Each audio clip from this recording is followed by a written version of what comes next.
গরিব, এত গরিব করলে কেন আমায়? কেউ ঘর ভেঙে ঘর তৈরি করে, কেউ করে ইমারত, শুধু আমার বেলায় এত কৃপণ। তবে কি ভাড়া ঘরেই কেটে যাবে জীবন? দারিদ্রতার ছাপ চোখে মুখে পড়ে। ৯,০০০ টাকা অনারিয়াম আমি আনি ঘরে। ছেলেটা আমার স্কুলে পড়ে পঞ্চম শ্রেণীতে। তাকে বড় স্কুলে পড়ার স্বপ্ন জাগে দু চোখ ভরে। এত গরিব করলে কেন আমায়? রাজনীতিতে গেলে নাকি স্বর্গের সুখ পায়। রাজনীতিতে মনের মতো চেয়ার যদি পায়, একটা না দুটো না, বাড়ির উপর বাড়ি। একবার যদি জিতে যায়, তাহলে স্বর্গের সিঁড়ি বানাতে পারি।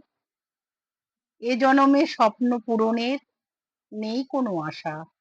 পরজন্মে দিদির রাজ্যে যেন ফিরতে পারি নেতা হয়ে, এই মোর প্রত্যাশা। কণ্ঠে ও কলমে রুমা বেরা।